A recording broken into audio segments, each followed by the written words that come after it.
Welcome back, Knuckleheads. I'm Lupinefiasco. This is Daily FaB Gameplay, and today we are playing Kayo, Armed and Dangerous. For anyone who's new to the channel, welcome to the jungle. What we do here is review replays of games I played on the Talishar.net client days or weeks ago, after enough time has passed that I lose my bias and can more objectively judge the quality of my play. I will talk through turn cycles as if I were taking them now, walking you through my thought process for the line I would take, and compare that to the line I did take at the time of recording. We either learn from my mistakes or reinforce good play patterns, with the overall goal of tightening and optimizing our gameplay in the future to take down paper events and walk away with that shiny cardboard. If you'd like to check out the deck I'm playing here or try it for yourself on Talishar, there is a FaB deck link in the video description below. While you're down there, if you haven't already done so, please consider subscribing to my channel. It is the best free way to support me and to make sure that you see every new episode of Daily FaB Gameplay in your YouTube feed. I also have a Discord, a Blue Sky, and a Patreon, links to which are found in the video description. A Patreon sub at the Arc Lightning tier or higher will get you access to the matchup guide for this deck and for every one of my decks forever. Without further ado, let's jump right into the action.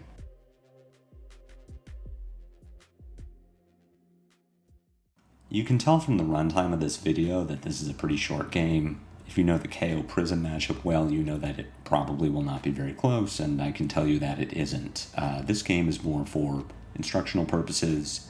It isn't a sure thing that Kayo is going to win. My Prism opponent challenged me to a rematch after this game. I declined it.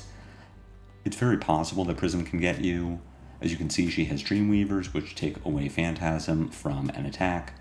She has Herald of Triumph, which is going to turn our 6s into 5s, which don't pop. She has Halo of Illumination that will let her find Figment of Triumph in order to turn our blocking 6 into a 5 so that it doesn't pop a Herald with Phantasm. But in general, Kayo is extremely favored in this matchup for two reasons. The first is that our deck is full of poppers, by which I mean attacks with 6 or more power, that trigger Phantasm on any of Prism's attacks. With Herald in the name, they have Phantasm. If we defend with an attack with 6 or more power, the Herald is destroyed. Go again does not resolve. Prism has her Phantasmal Footsteps that let her pay a resource to get an action point back, but for the most part the attack just dies and the turn most likely ends. But on top of that, Kayo has a ton of armor, so if we are getting attacked by a Herald of Triumph, or Prism uses Dreamweavers to take away Phantasm from something like a Herald of Erudition, we can throw a ton of armor at it and cover up the on-hit effect the old-fashioned way with block value. Our deck has a ton of 3 blocks in it. Yes, we do have some non-blocks, but for the most part, we're boarding those out, with the exception of Wild Ride, which helps us go again, create really big turn cycles, and our yellow Bear Fangs, which just pays for our other attacks. For the most part, we're just being defensive here, and if we can lob one big attack at Prism every turn, she starts with 8 less health than we have. She has a number of cards in her deck that don't block either. For the most part, we're just looking to pop some Heralds and deal big damage. So we won the die roll here. We chose to go first without knowing what our Prism opponent is doing, but assuming that they are on a primarily Herald plan based on Empyrean Rapture, and also the fact that Prisms generally are not going very aura-centric into this meta full of Syndra and Aurora. We are anticipating that she doesn't have any auras to play on our turn. That being said, what we want to do while going first is just end our turn with an action point, which says that if we pass the turn to Prism and she does pitch 2 cards to play out something like a Genesis or one of her Figments, or pitches 3 cards and plays Arclight Sentinel, then we do still have our action point to send a Mandible Claw and clear the aura with Spectra. So what this hand does is just discard Mighty Windup, make 2 might, and then pass the turn. If I really wanted to try to push damage, I could pitch my Assault and Battery to attack with Mandible Claw. The problem with that line is it gives me 1 floating resource, so if Prism does play an aura with Spectra, I have to pitch one of my reds to play the other red, and I don't get an Arsenal. And what I would rather do is just Arsenal Command and Conquer, have 2 might, be able to send CNC for 8 next turn, and keep a swing big in my hand, which is what I call a super popper. So anything with 7 or more power is a super popper, in that Prism cannot reduce its attack power below 6 with Herald of Triumph or Halo of Illumination to find Figment of Triumph. She either needs Celestial Reprimand or she needs Herald of Triumph plus Figment of Triumph. And against Swing Big, none of those single options work. She needs to do 2 of those things, and she can't just do Herald and Figment of Triumph. It would have to be Celestial Reprimand and a Herald and Halo. So what I would like to do here is get a soul read on Prism. Honestly, if I knew that Prism's turn ends after this Wartune Herald, I'd just throw Swing Big in front of it, and then my turn is pitch Assault and Battery, attack with Wild Ride, float a resource, draw a discard, pitch the next card, play Command and Conquer, destroy Prism's arsenal. But I don't know that the turn ends with Wartune Herald, so what I should do here is block with the weakest link and save my Swing Big for the follow-up in case it is Herald of Erudition, or if Prism was sandbagging the Herald of Triumph. What I do instead is block with Swing Big, which is fine if Prism has Celestial Reprimand. Most Prisms are on yellow if they run it at all, which reduces the attack power by 2, so Swing Big would still act as a popper. But we see Prism pay the extra resource to activate Phantasmal Footsteps and then attack with Herald of Protection. With no floating resources, no cards in hand, I know that this weakest link is not going to be reduced from popping, so I can't just put this in front of the Herald of Protection. There is a world where I can get greedy and block with Assault and Battery, Savage Sash, and Scabskin Leathers, blocking for 7, and then get to pitch Wild Ride to attack with the weakest link for 8. Honestly, much more appealing than attacking with Command and Conquer. Prism might be playing Soul Shields or other defense reactions, so CNC for 8 isn't bad, and if Prism just takes 8, it puts her to 24 to our 40, and we still have all of our equipment and 40 life. But if I could disrupt Prism, I'd like to. That being said, I think it is just better to say, we pop this Herald, I'm going to pitch Assault and Battery, attack with Command and Conquer for 8, Arsenal a Wild Ride, and then set up a larger 5-card hand with my next turn. I still have all of my armor, so depending on what Prism does, I could just put 6 points of armor in front of a Herald, block with Scowling Fleshbag, and potentially take Prism off of any sort of meaningful follow-up, and then just send 5 cards with Savage Sash, and because Prism is potentially at 24 life, she just can't take all that damage. We could also just let a Herald hit. It really isn't the worst thing in the world that Prism gets some extra value out of her attacks because we just have so much of a life lead. Got a Herald of Triumph here coming for 5 with Go Again. Because of the Triumph effect, our Beast Within and Wrecker Romp do not pop this Herald. At the same time, they do at least block for 3, so what I would like to do is put probably my Beast Within and Savage Sash. We'll probably Wrecker Romp and Savage Sash in front of this Herald of Triumph. Sort of an interesting turn cycle where we could do something like pitch Wrecker Romp, attack with Mandible Claw, discard Mighty Wind-Up, give the Mandible Claw Go Again, attack with Run Roughshod, and that's a 3-card effectively 10. But if Prism's turn just maybe stops here, or the Herald follow-up is not great, if I can just give Wrecker Romp and Savage Sash to this Herald of Triumph, and then run Roughshod and Scabskin Leathers to a Herald follow-up, then I get to pitch Mighty Wind-Up, play Wild Ride, hopefully draw Discard Beast Within, and then get 2 more cards in my hand and have a real turn after that. Maybe deal 6 more damage for a total of 11, taking Prism down to 13, giving me a Might, and just putting me firmly in the driver's seat. Do I like Scowling Fleshbag here? I don't, because if Prism is leading with Herald of Triumph, then I'm assuming that she either has a Herald follow-up, which I guess we could stop, but we don't really need to, or she has Angelic Wrath to buff the power of this Herald, which she can do at instant speed in reaction to the Fleshbag. So we're either blocking this with Wrecker Romp, Beast Within, or Run Roughshod and Savage Sash, and it's just a matter of what do we expect Prism's follow-up to be. We should block this with Run Roughshod and Savage Sash. The reason being that this just gives us our best option to follow up with Wild Ride. We could have done it with Wrecker Romp and then get to block with Beast Within. Maybe that would have been better. Just a really weird call. Ultimately, it kind of doesn't matter. We can just be very defensive on this turn. If nothing else, we could block the next Herald with Wrecker Romp and Beast Within. We see Prism find, flip, and attack with Avalon Archangel of Rebirth. This is a really interesting decision where this line means that Prism does not take an intellect penalty like she would if she got Figment of Erudition, made a Ponder, and then drew a card and had one in hand. But at the same time, it means that Prism has no arsenal, and this Archangel doesn't matter. For one thing, there is no attack effect because Prism didn't have a card in soul to banish to the Archangel. The card that she put from her graveyard back on top of her deck was that yellow Wartune Herald. I believe it was her only option, but it also blocks 3, which is not bad. It attacks for 1, or it costs 1 to attack with, so not a bad line. But it just means that Prism is not going to have a very incredible follow-up turn, and that's just fine. This Angel is only 4 damage, so we can think about how we want to deal with this. I really don't. I'm not going to block it because I still get to pitch, Wrecker Romp, play Wild Ride, draw a discard. Hopefully it's Beast Within.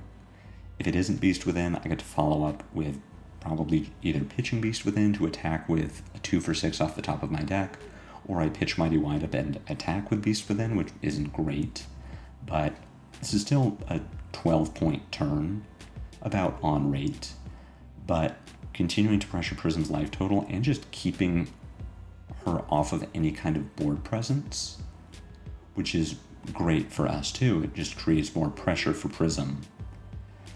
She says no blocks, takes 1. We end up discarding a Clash of Might, so kind of our worst case scenario here. We do pitch Mighty Windup, attack with Beast Within. I think that's better than Mandible Claw and Arsenal Beast Within. Notably, Prism doesn't have any kind of arsenal disruption. She doesn't play Command and Conquer, and none of her heralds touch our arsenal, so it isn't like we get any kind of additional value because we got disrupted, like Command and Conquer destroyed our Beast Within and we drew a card, and that was good. None of that happens. We're going to put a Send Packing in front of this Wartune Herald. The reason that we are going to block with Send Packing instead of Weakest Link is that I don't know what is in Prism's hand. So for all I know, she's going to follow up with a Passing Mirage or a Shimmers of Silver, one of the other 0-cost auras, Pierce Reality, and then our Send Packing doesn't do anything. Prism doesn't have an arsenal for us to disrupt. So if I am going to pop this Herald with something, it's going to be Send Packing. On my turn, I can pitch Agile Windup to attack with the Weakest Link for 7, which will potentially impact Prism's hand, and if not impact it, then at least show me what's in it so I can decide if I want to Scowling Fleshbag or not. And we arsenal a Wild Ride, which will let us set up a 5-card hand. And again, as Prism's life total gets lower and lower, suddenly these 5-card hands say, yeah, here's my Fleshbag, I'll try to disrupt you, but even if not, send me the bill, I'm going to kill you with 5 cards that deal more than 20 points of damage. So we do pop the Herald. Prism spends the resource for Phantasmal Footsteps. We are immediately rewarded for not having kept our Send Packing and choosing to attack with the Weakest Link instead. Weakest Link goes unblocked. And not only do we destroy Angelic Wrath and destroy a card, and draw a card, which is blue riled up, we're still going to arsenal our Wild Ride, we also get to see what's in Prism's hand here. So the fact that it was Weakest Link for 6 makes this a very difficult attack for Prism to deal with. She cannot just cover the damage from hand unless she completely gives up her turn and blocks for 8 and arsenals Angelic Wrath. She could do some Halo trickery, but that doesn't really work either, and it would use her Halo and grab her Figment of Triumph, which is still kind of just fine for us. It eats her turn, and then we just set up. So this is our best case scenario, and Prism kind of couldn't do anything about it, but now that we also know what Prism's hand is, we're either looking at Pitch Pierce Reality, attack with Herald of Rebirth, Arsenal Herald of Triumph, or we're looking at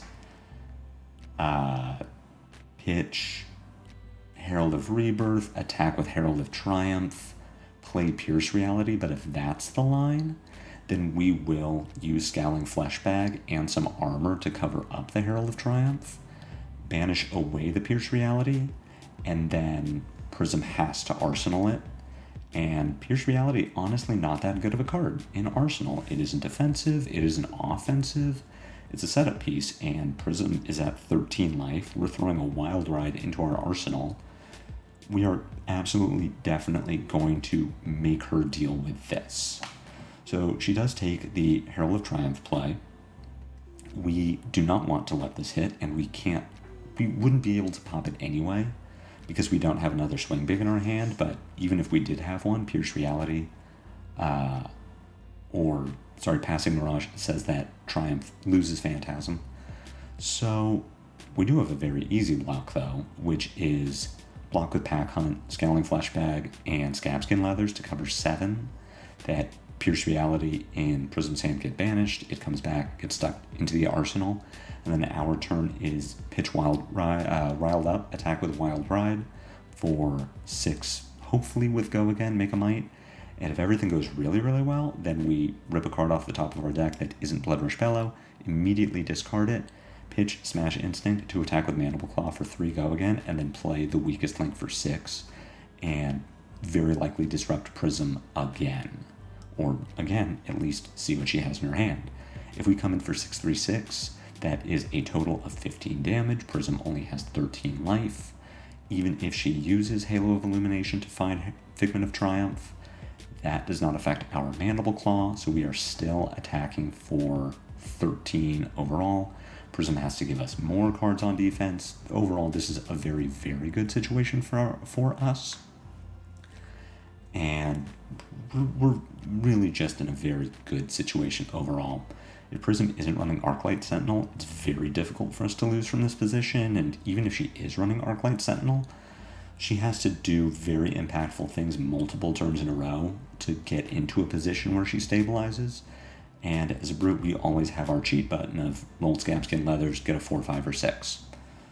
We're attacking with the Wild Ride, pitching the Riled Up. We are the best Flesh and Blood players. Not that the pulping would have been bad necessarily, but we do get to Mandible Claw, Weakest Link, and not only threaten lethal, but also disrupt Prism's hand. So we're going to come in with our Mandible Claw. We know that that card in Prism's arsenal is not a defense reaction, so she has to give us 2 cards from hand in order to stop the Weakest Link. And then we also know that that card in Prism's arsenal is not a Herald, so if Prism's turn is pitch Yellow from hand, attack with a Herald, and we can just pop it, then we know that the follow-up isn't very good. Even if we just block it with armor and a 3 block, the follow-up isn't very good.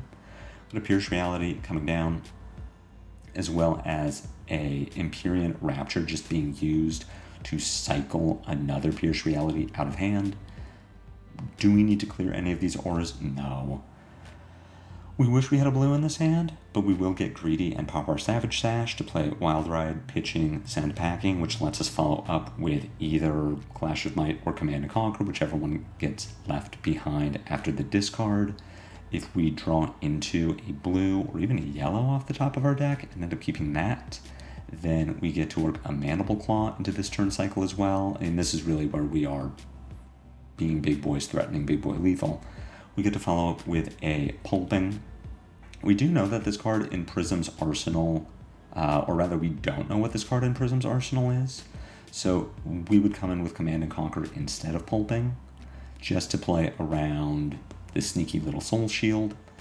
But Prism is just going to pack it in, having a hand of 2 non-blocks, a 3 block, a 2 block, and that arsenal is not a D-React. Prism just says it isn't worth the trouble, let's pack it in.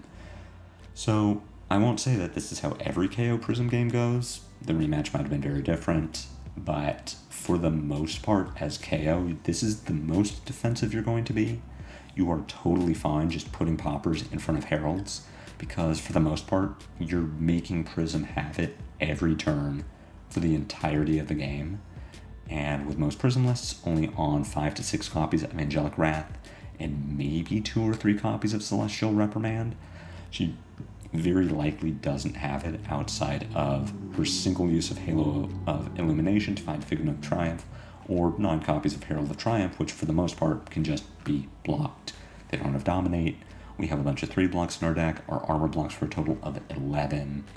We're very, very comfortable in this matchup.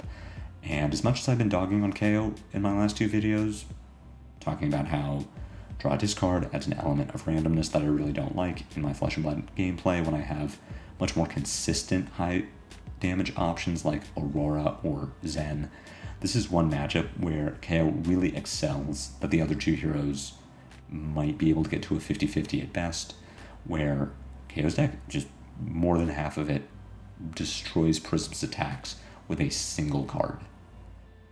So I hope you enjoyed this video. I hope you learned something. I know it was a really short one today, but I definitely talked it up probably more than you needed me to. If you did enjoy this or learn something, be sure to pulp that like button. Take it to Pound Town. My comments are always open for any questions or feedback. If you haven't already done so, please consider a YouTube subscription. It's free. It helps me out a lot. I have a Blue Sky, a Discord, and a Patreon, links to which are in the video description below. I'll be back next week with more daily FaB gameplay, and until then, take care.